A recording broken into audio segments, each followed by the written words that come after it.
What's up, everybody? Happy Monday. Hope all you're having a great day so far. Hope you all had a great weekend.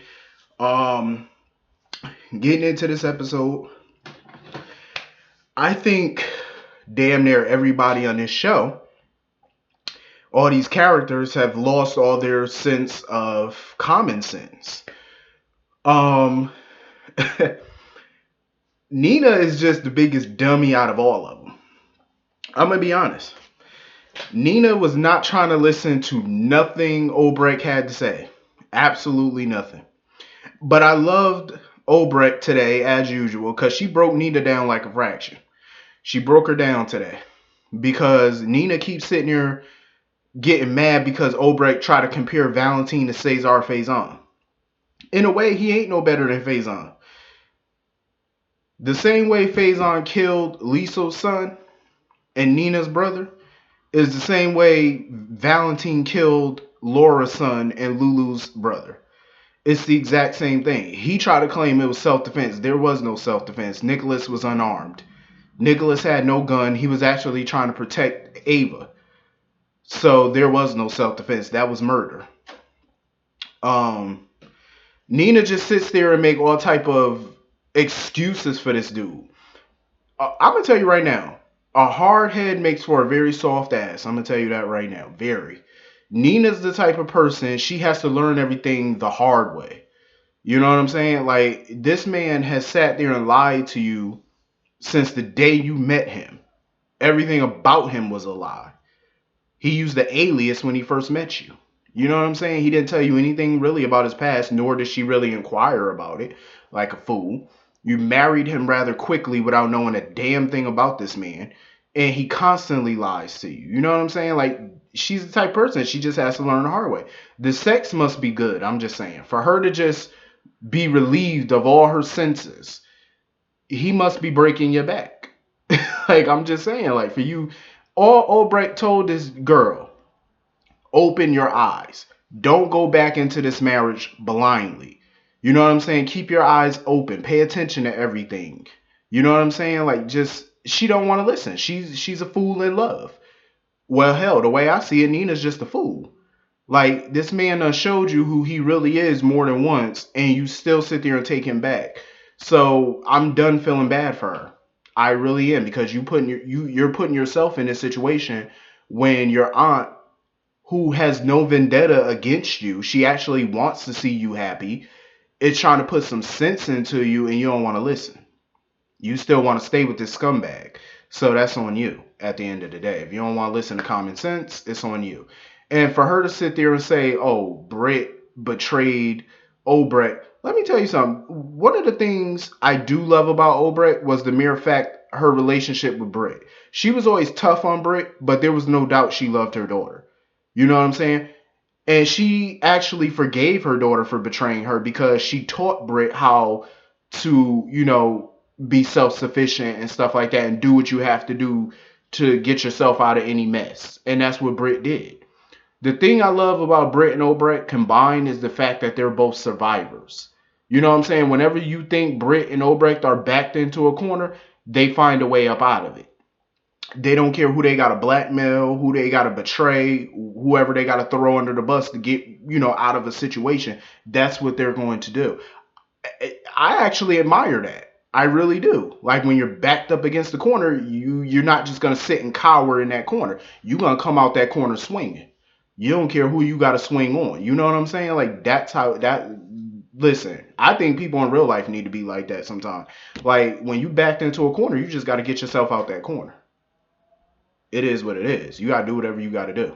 And I think, Obrecht definitely admires her daughter for that because that's how she taught her daughter. She raised her daughter to do that. You know, that's how they are. They always get themselves out of sticky situations, even when it's look like it's impossible for them to escape justice. Like, it looks like it's impossible for them to get out of that mess, and they're definitely going to prison. They find a way to get out of it. You have to admire that. I know I do. I totally admire it. Nina's just a fool. He's gonna break her heart again, and she's gonna feel like a fool when it's all said and done. You know, once that truth come out. Speaking of relationships, I love the relationship between Franco and Obrecht, their friendship. And I like the fact that even though she busts Franco upside his head, that they can still sit and talk and be cordial, be friends. You know what I'm saying? Like Franco didn't take offense to it. Let bygones be bygones. He understood her reasoning for hitting him over the head and doing what she had to do to Peter. He totally understood, and I like that they're being friends. But Franco know Obrecht. He know the mere fact that she says she blackmailing some important people. Well, not important people, but she got some information that pertains to important people. Franco was looking at her like, who the hell are you blackmailing? Franco was looking at her like really wanting to know the tea. Franco wanted all the tea, but Obrecht ain't gonna give it to him. Obrecht ain't gonna tell him nothing. I already know. Obrecht ain't stupid. She ain't gonna tell Franco nothing. Franco got this whole moral compass nowadays, so she can't trust that he'll keep his mouth shut. I mean, they still good friends or whatever, but she ain't that damn stupid. Not to be telling him all her secrets. She need those secrets to stay secret. So that way she could, maneuver. That's why I love me some Obrecht. Valentine is a little wimp. I'm just saying. Him sitting there trying to threaten Obrecht yet again. Oh, you don't make a move on me, I won't make a move on you. Valentine, your threat has less teeth than a 2-year-old. I'm just saying, ain't nobody scared of your little corny ass threats. I said this before. You threaten a person like Obrecht.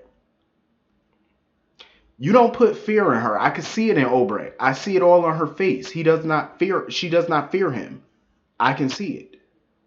I mean, this is a woman who is afraid of an 80-something-year-old woman. She was afraid of Helena. Helena was old. She's old as shit, and she was afraid of Helena Cassadine. What makes you think she's afraid of you? I mean, Helena didn't even threaten her. Helena didn't even say anything to Obrecht. All she did was do like this. She dangled a handkerchief in front of her face. Offered her a handkerchief because she was crying. And she looked like she was shaking when she saw Helena. Like her mere presence scared Obrecht. Your presence and your threats don't scare anybody. Valentine is a joke. I'm just saying, like he's not a good villain. Like you don't pump fear in anybody. I mean, you're the same man that got blackmailed by Nell. You let Nell Benson try to blackmail you, and Nell was not afraid of none of his threats, and she still tried to blackmail his ass. Like if little Nell Benson isn't afraid of you, what makes you think a bitch like Obrecht is scared of you? I'm just saying, like a chick who's seen and worked with way worse villains than you. You know what I'm saying? Like she's not afraid of you. You might want to chill with the threats because they're getting old and tired. They're just dumb. It was actually quite interesting to kind of see Franco and Carly working together a little bit. They weren't really working together, but a little bit. Their interaction was kind of funny. Um, I think they need to start solving this little Kevin equation ASAP. I'm just saying, it's time to solve this little problem. Carly don't know what she getting herself into. I'm like, you have officially made the list. Carly is number 14 on the list. Carly's number 14 and Sonny is number 15. Ryan is not playing no games. Anybody who's a problem will be handled. Like he's not playing. Like he put all y'all names down. He jotting it down.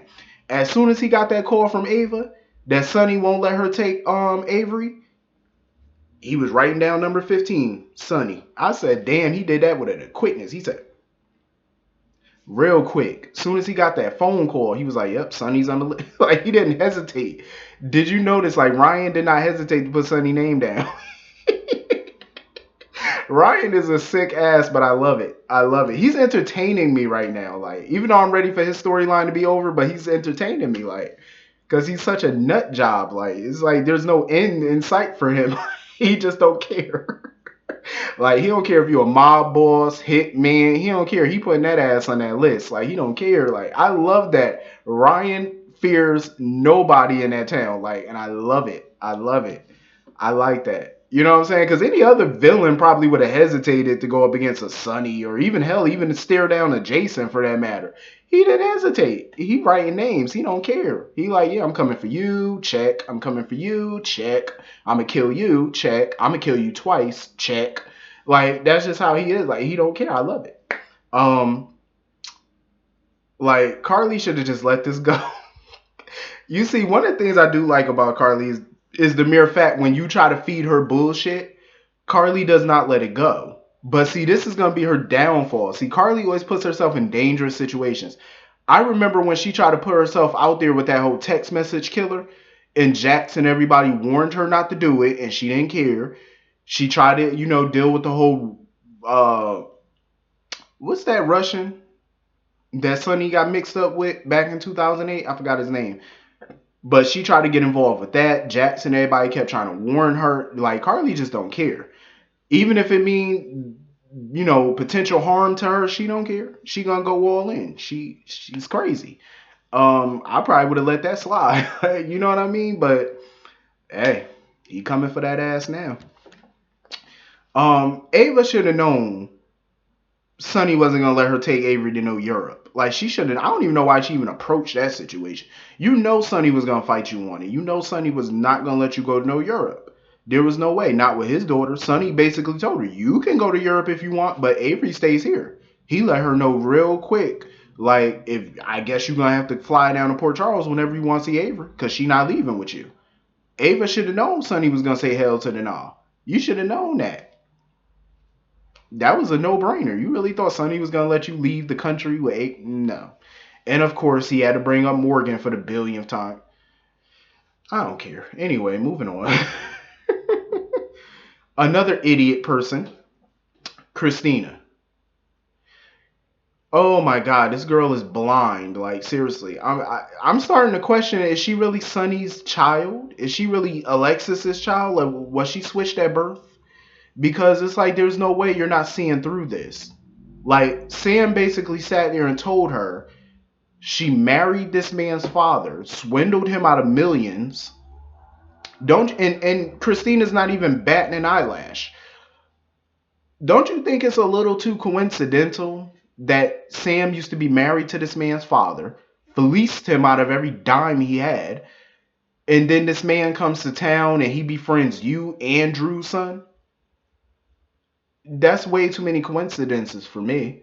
Daisy happens to work at that nursing home with Yvonne and sent that letter or obituary to Sam. So none of this is suspicious to you?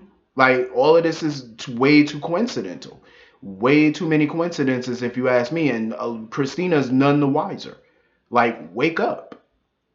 I honestly, I didn't want Sonny to be involved in the storyline, but I understand why Jason had to update him because, obviously Christina is his child, so he needed to know. But I hope that he has minimum interactions with this storyline. I hope Sonny is not thrust into the storyline.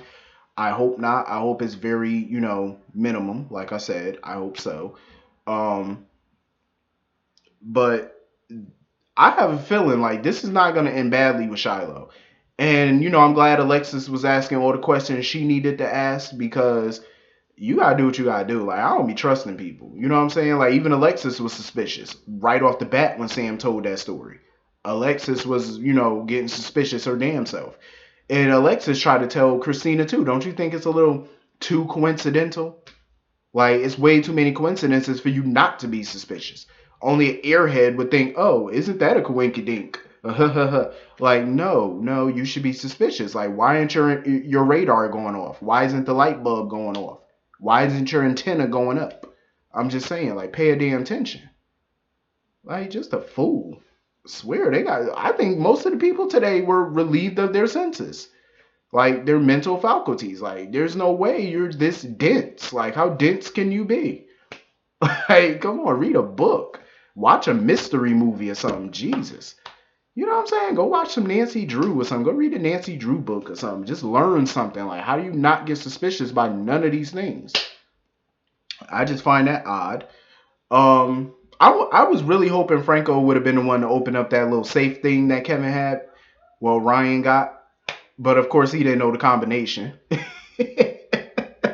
I was like, Franco, open up just break it open or something. Damn, he just rattling the thing. I'm like, just open it up. Ain't no, ain't no need of you just trying to figure out the combo because you ain't gonna know it. But that was pretty much the whole episode. If I forgot something, whatever. But anyway, I hope all you have a great day. Hit the comment section. I'll see you all later. Have a wonderful day. Peace.